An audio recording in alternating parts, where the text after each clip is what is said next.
자, 오늘 오후에 다 같이 읽으실 성경 말씀은 사도행전 8장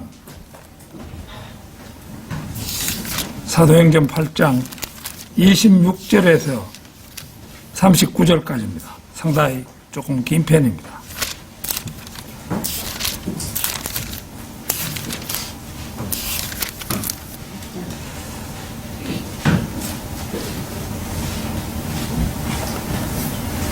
다 찾으신 줄 알고 받들어 읽겠습니다. 이후에 주의 천사가 빌립에게 전하여 말하기를 일어나서 예루살렘에서 사막인 가자로 내려가는 길까지 남쪽을 향하여 가라 하였더라. 그리하여 빌립이 일어나서 갔더라. 그런데 보라 에티오피아의 한 남자 곧 에티오피아인들의 칸다케 여왕 아래에서 대단한 권위를 가졌고 그녀의 모든 보물창고의 책임을 맡은 내시 한 명이 경배드리기 위하여 예루살렘으로 왔다가 되돌아가는 중이었고 그의 병거에 앉아서 예언자 이사야의 글을 읽었더라.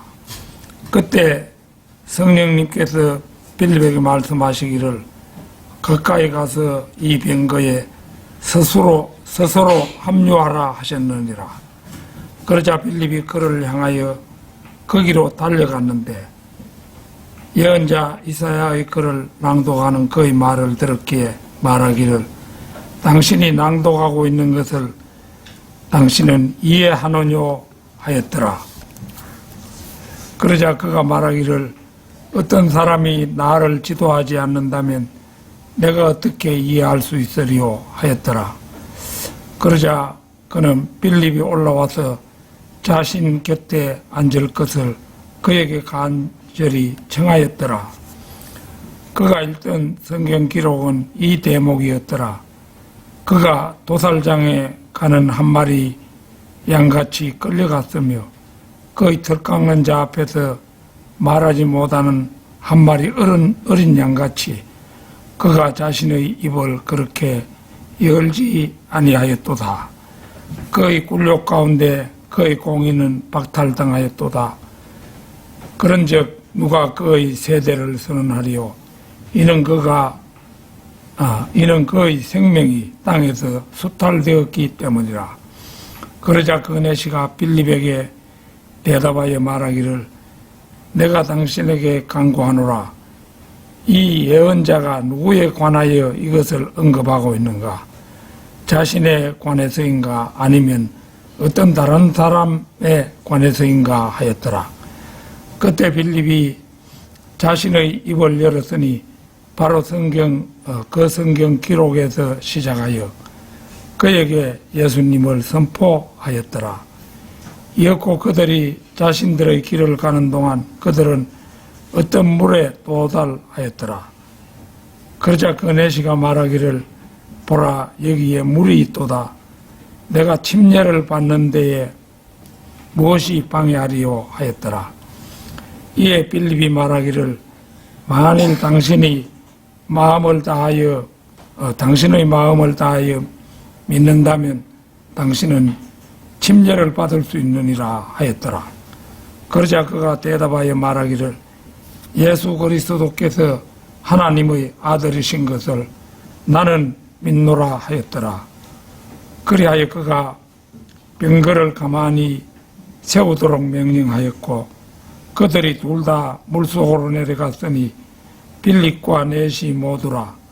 그런 다음에 그가 그에게 침례를 주었더라. 그리고 나서 그들이 물에서 올라왔을 때 주의 영께서 빌립을 채워 가셨으니 내시는 그를 더 이상 보지 못하였더라. 그리고 나서 그는 크게 기뻐하면서 그의 길을 갔더라.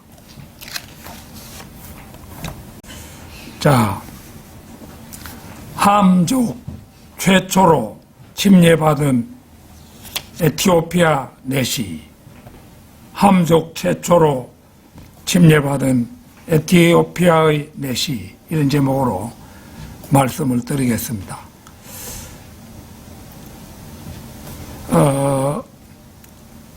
우리는 참 오랜만에 갖게 된 침례식을 앞두고 침례에 관해서 알아볼 만큼 알아보는 것도 의미 있는 일이라 생각하여 침례에 관하여 자세히 알아보는 시간을 마련했습니다. 마태복음 3장에서 침례자 요한이 등장하고, 이제 우리 한킹 우리가 사용할 때는 침례인 요한 이렇게 했는데, 또 개신교에서는 이걸 세례 요한이라고 이렇게 하고, 이번 이제 표준 킹 제임스 성경에 침례자 요한 이렇게 기록이 되고 있습니다. 그래서 이제 이런 거 하나하나도 이제 설교할 적에는 잘 점검을 해가지고 과거에 쓰던 용어를 계속 쓰고 있지 않은가, 이런 것도 이제 성경에 익숙해지기 위해서는 그 신경을 써야 되는 그런 대목이라고 할 수 있습니다.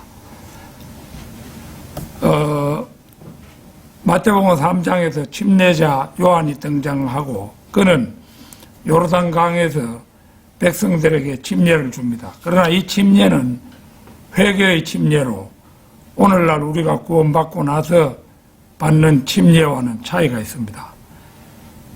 오늘날 우리는 예수 그리스도를 우리의 구주로 영접하고 난 후에 침례를 받습니다만, 우리나라 대개의 개신교회들은 침례가 아닌 세례를 주고 있으며, 로마 카톨릭에서는 세례의식을 행하면서 그것이 구원과 밀접한 관계에 있다고 주장합니다.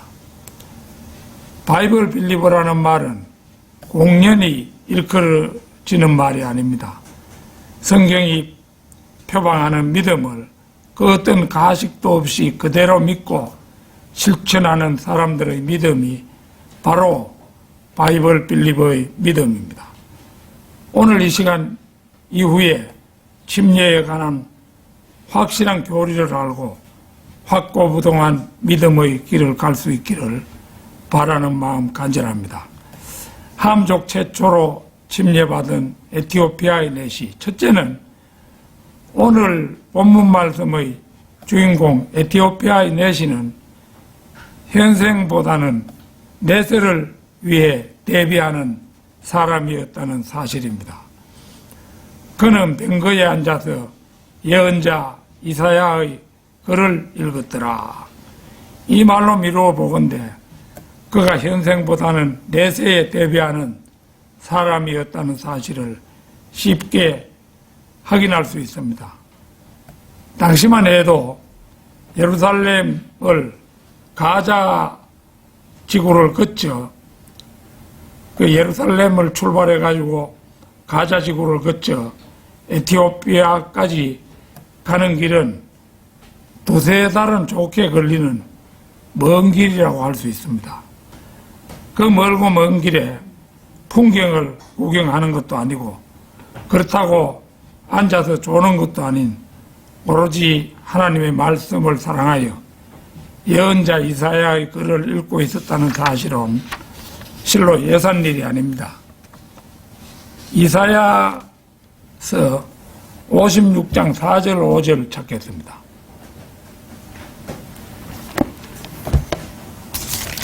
이사야서 56장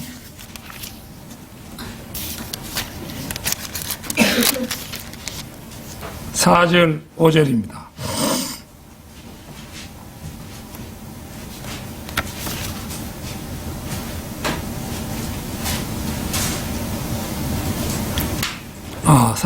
내가 46장 56장입니다. 56장 4절 5절.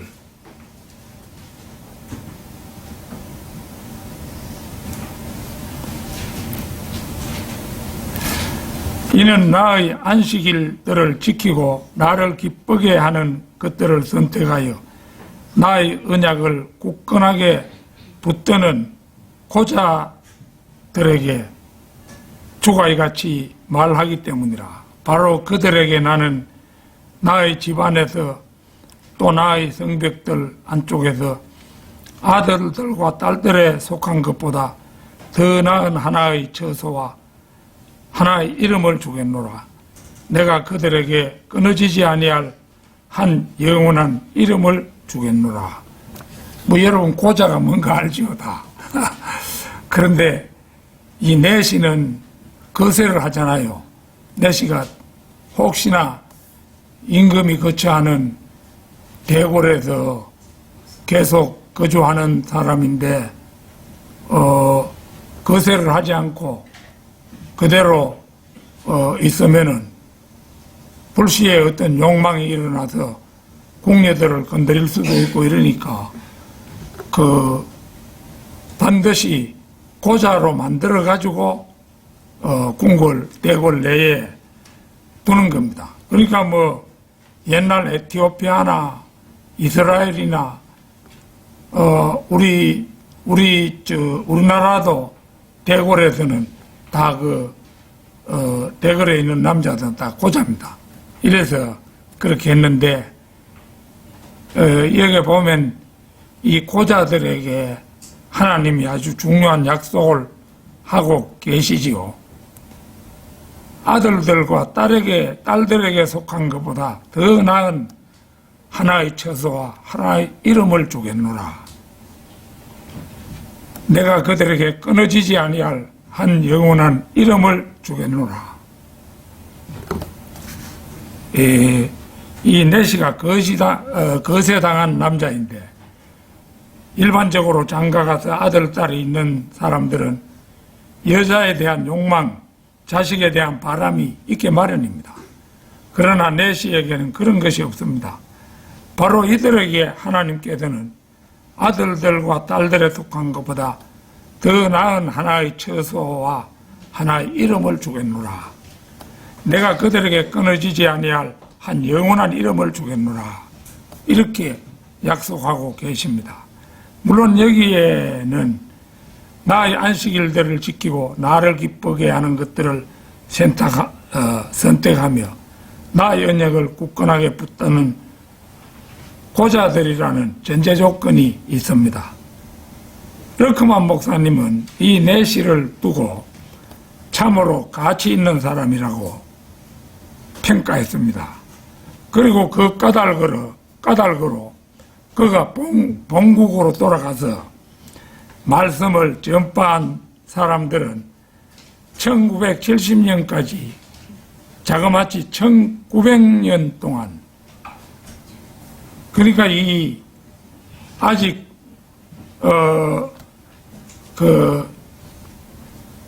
AD 한 100년도 채 되기 전이었죠. 이 지금 사건이 일어난 것이 채 되기 전이었기 때문에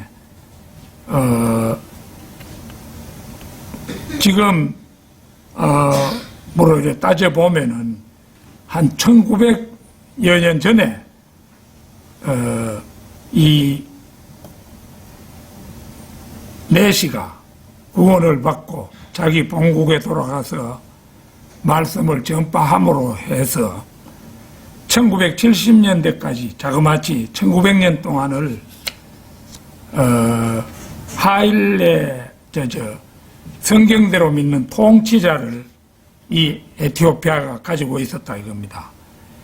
1970년 무렵에 이 하일레 셀라시에 황제라고 우리나라를 방문했었어요.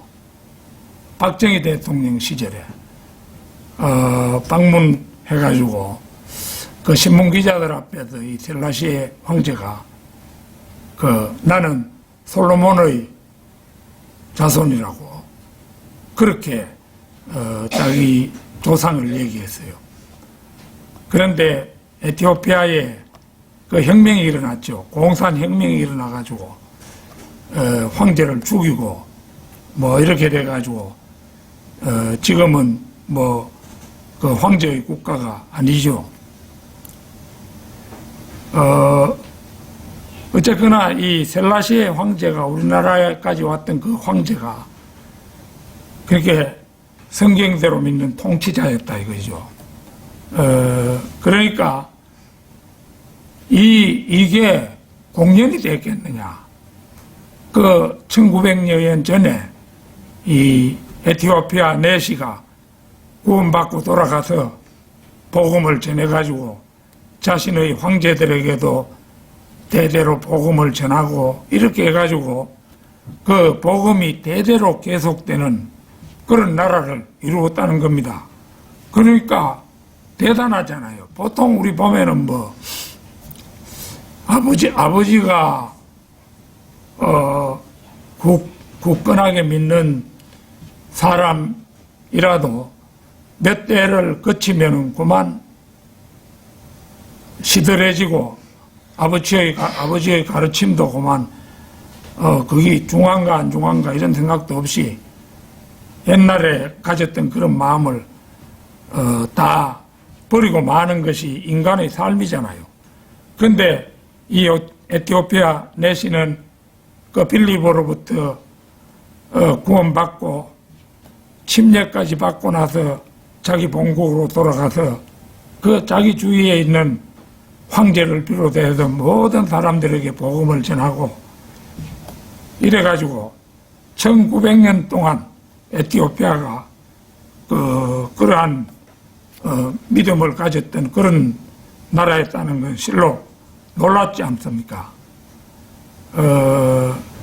대대로 열매를 맺은 그런 사람이었다. 실로 놀라운 이야기입니다. 함족 최초로 침례받은 에티오피아 내시, 둘째는 하나님께서 자신의 말씀을 사랑하는 내시를 흑암 속에 헤매도록 하지 않고 복음 전파자 빌립을 파견하여 구원하신 일입니다.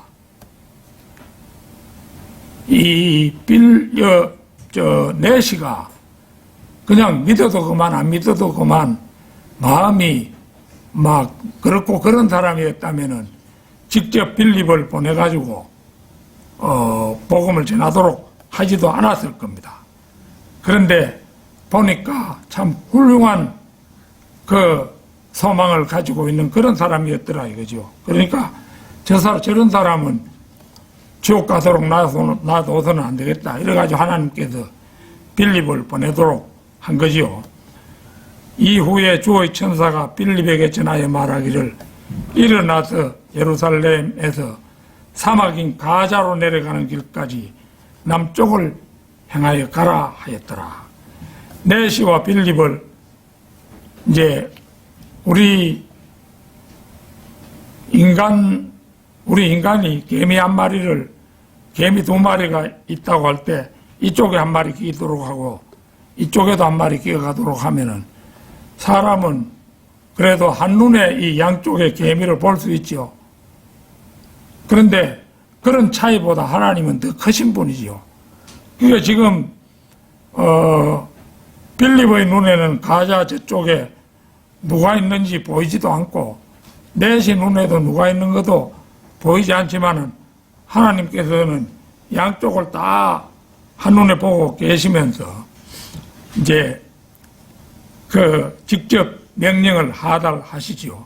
사막인 가자로 내려가는 길까지 남쪽을 향해 가라고 그렇게 명령을 하달합니다. 빌립이 그곳까지 가보니 내시는 덜커덕거리는 병거 위에 앉아 예언자 이사야의 책을 읽고 있습니다. 빌립은 다가가서 당신이 낭독하고 있는 것을 당신은 이해하느냐 하고 실마리를 풉니다. 어떤 사람이 나를 지도하지 않는다면 내가 어떻게 이해할 수 있으리요? 이런 응답이 즉시 돌아오죠. 빌립이 내시 곁에 올라앉자 조금 전까지 자기가 읽고 있던 대목에 대하여 내가 당신에게 간구하노라. 이 예언자가 예언자는 이사야잖아요. 누구에 관하여 이것을 언급하고 있는가? 자신에 관해서인가? 아니면 어떤 다른 사람에 관해서인가? 이렇게 이제 질문을 합니다. 빌립은 거기서부터 시작하여 그에게 효과적으로 예수님을 전합니다. 그러다가 그들은 어느 오아시스에 도착합니다. 물을 보자 구원받으면 침례를 받아야 한다는 사실을 이미 알고 있었던 내시는 보라 여기에 물이 있도다. 내가 침례를 받는 데에 무엇이 방해하리요 하고 즉각 반응합니다. 빌립은 잊지 않고 그의 구원을 확인하기를 잊지 않습니다. 만일 당신이 당신의 마음을 다하여 믿는다면 당신은 침례를 받을 수 있느니라. 그러자 즉시 고대했던 대답이 돌아옵니다. 예수 그리스도께서 하나님의 아들이신 것을 나는 믿노라. 둘은 즉시 물로 들어섰고 빌립은 내시에게 그 길로 침례를 베풉니다. 인류 역사상 최초의 가장 모범적인 함족 침례교도 한 사람이 탄생하는 순간입니다. 두 사람이 물에서 올라왔을 때 성령님께서는 빌립을 초자연적인 방법으로 낚아채어 가버렸습니다. 순식간에 빌립을 들고 옮기셨어요. 그러니까 내시는 더 이상 빌립을 보지 못했습니다. 그러나 그는 기쁨으로 너무 구원받은 게 기뻐가지고 기쁨으로 먼 길을 갑니다. 어쩌면 내시는 자신이 그날 빌립이 사람이 아니라 하나님의 천사를 만났다고 생각했는지도 모릅니다. 그랬을 가능성이 있겠죠. 순식간에 앞에 보이던 사람이 사라졌으니까. 그러니까 사라지는 줄도 얼마나 기쁜지 사라지는 일도 몰랐어요. 함족 최초로 침례받은 에티오피아의 내시. 셋째는 침례가 육체의 더러움을 제거해버리는 것이 아니라 다만 하나님을 향한 한 선한 양심의 응답이라는 사실입니다. 바로 침례가 지금도 예수 그리스도의 부활에 의하여 우리를 구원하는 동일한 모형이라. 이는 육체의 더러움을 제거해버리는 것이 아니라 다만 하나님을 향한 한 선한 양심의 응답이라. 이 말씀의 의미는 명쾌합니다. 침례가 우리를 구원한다고 말하지 않습니다. 그것은 어디까지나 모형이라는 것입니다. 침례가 무엇인가의 모형이라는 점에서 우리의 구원 과정을 보여주는 하나의 상징이라는 것입니다. 바로 앞에 20절 내가 그걸 안 찾아봤네요. 그걸 직접 찾아봤어야 되는데 베드로전서 3장 21절 한번 찾으세요. 베드로전서 3장 21절. 제가 조금 전에 읽었던 그 말씀이 나오지요. 바로 침례가 지금도 예수 그리스도의 부활에 의하여 우리를 구원하는 동일한 모형이라. 이는 육체의 더러움을 제거해 버리는 것이 아니라 다만 하나님을 향한 한 선한 양심의 응답이라. 이 말씀의 의미는 분명하지요. 침례가 우리를 구원한다고 말하지 않습니다. 그것은 어디까지나 모형이라는 것입니다. 침례가 무엇인가의 모형이라는 점에서 우리의 구원 과정을 보여주는 하나의 상징이라는 것입니다. 그 바로 앞에 20절 보겠습니다. 베드로 전서 3장 20절. 그들은 일찍이 불순종한 자들이었으니 하나님께서 오래 참으심으로 노아의 날들에 한번 기다려 주셨을 때요. 곧 방주가 예비되던 동안의 일이라. 그 방주 안에서 소수인 8명의 혼들이 물을 통하여 구원받았느니라. 이 말이 도대체 무슨 뜻인가 하는 것입니다. 답은 이렇습니다. 노아의 8 식구는 물을 통하여 그 악하고 경건치 아니한 세대로부터 완전히 차단될 수가 있었던 것입니다. 만약 홍수의 물들이 아니었더라면 노아와 그 가족들은 악하고 경건치 못한 세대와 함께 꼼짝없이 멸망당하고 말았을 것입니다. 그러나 이들은 물 때문에 방주에 들어가 멸망당할 세상으로부터 분리가 될 수 있었던 것입니다. 바로 그래서 그들은 구원받았습니다. 동시에 방주에 들어가지 않았던 모든 자들은 죄악과 함께 몰살당하고 말았습니다. 당시에 제가 어제 르크만 목사님의 글을 읽었는데 노아 홍수 때에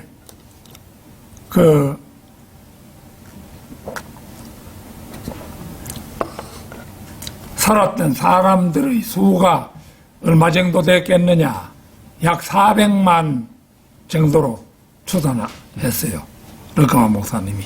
그래서 400만 명 가운데서 겨우 8명이 방주로 인해서 구원받고 400만 명이 홍수에 죽었다 이거죠.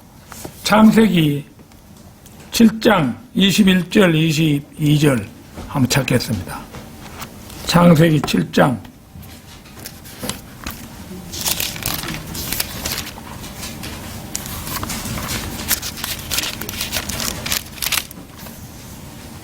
21절 22절입니다. 그리하여 땅 위에서 움직이던 모든 육체가 죽었으니 날짐승에 속한 것들과 가축에 속한 것들과 짐승에 속한 것들과 땅 위를 기어다니는 각각의 모든 기어다니는 것에 속한 것들과 모든 사람이 저마다 죽었더라. 마른 육지에 있던 모든 것 중에서 그 콧구멍 속에 생명의 호흡이 있던 것이 모두 죽었더라. 이렇게 서술하고 있죠. 방주에 들어가 있던 노아의 가족 8명을 제외하고는 땅 위의 모든 인간들이 자신들의 문명과 함께 물로 멸망해 버렸습니다. 그리고 8 혼들은 그 물로 말미암아 악한 세상으로부터 차단되어 구원을 받았지요. 그리하여 침례는 우리를 구원하는 물의 모형이 될 수가 있게 된 것입니다. 자, 베드로 전서 3장 21절 다시 한번 보겠습니다. 바로 침례가 지금도 예수 그리스도의 부활에 의하여 우리를 구원하는 동일한 모형이라. 이는 육체의 더러움을 제거해 버리는 것이 아니라 다만 하나님을 향한 한 선한 양심의 응답이라. 침례는 구원이 아닙니다. 우리는 이미 주님을 구주로 영접함으로 말미암아 구원받았습니다.